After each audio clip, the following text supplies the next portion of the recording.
Genesis chapter 26. There was a famine in the land, in addition to the first famine that was in the days of Abraham. Isaac went to Abimelech, king of the Philistines, to Gerar.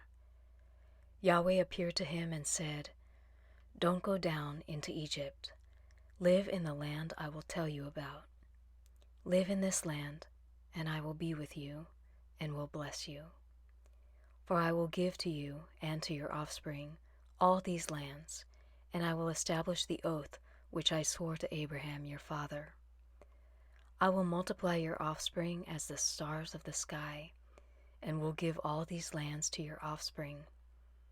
In your offspring all the nations of the earth will be blessed, because Abraham obeyed my voice and kept my requirements, my commandments, my statutes, and my laws." Isaac lived in Gerar.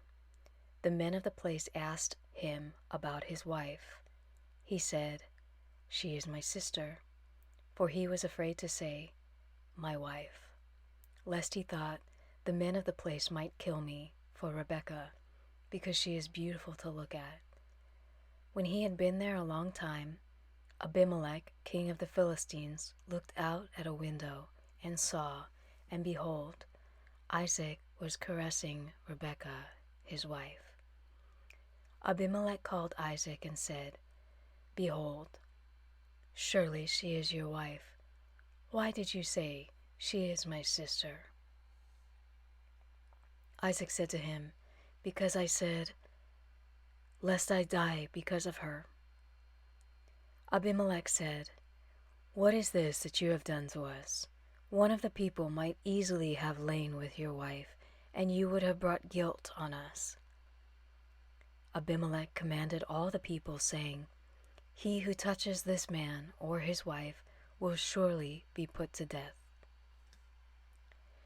Isaac sowed in that land and reaped in the same year 100 times what he planted. Yahweh blessed him.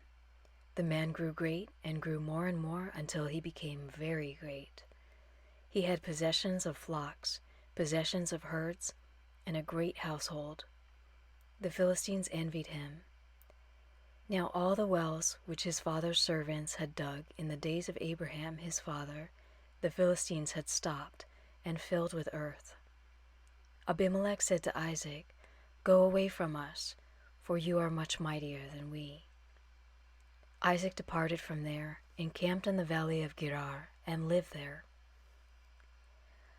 Isaac dug again the wells of water, which they had dug in the days of Abraham his father, for the Philistines had stopped them after the death of Abraham. He called their names after the names by which his father had called them. Isaac's servants dug in the valley and found there a well of springing water. The herdsmen of Gerar argued with Isaac's herdsmen, saying, "The water is ours." He called the name of the well Esek, because they contended with him. They dug another well, and they argued over that also. He called its name Sitnah. He left that place and dug another well. They didn't argue over that one. He called it Rehoboth. He said, "For now Yahweh has made room for us, and we will be fruitful in the land." He went up from there to Beersheba. Yahweh appeared to him the same night and said, "I am the God of Abraham your father. Don't be afraid, for I am with you, and will bless you, and multiply your offspring for my servant Abraham's sake." He built an altar there and called on Yahweh's name and pitched his tent there. There Isaac's servants dug a well. Then Abimelech went to him from Gerar, and Ahazath his friend, and Phicol the captain of his army.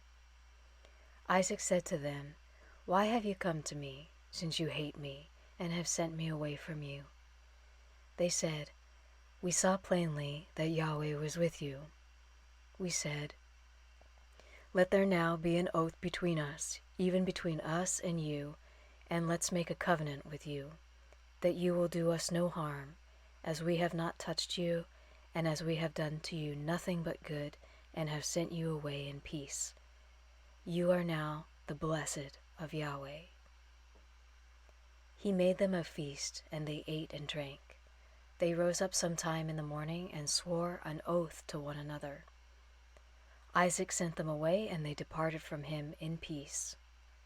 The same day Isaac's servants came and told him concerning the well which they had dug, and said to him, "We have found water." He called it Shibah. Therefore the name of the city is Beersheba to this day. When Esau was 40 years old, he took as wife Judith, the daughter of Birai the Hittite, and Basemath, the daughter of Elon the Hittite. They grieved Isaac's and Rebekah's spirits.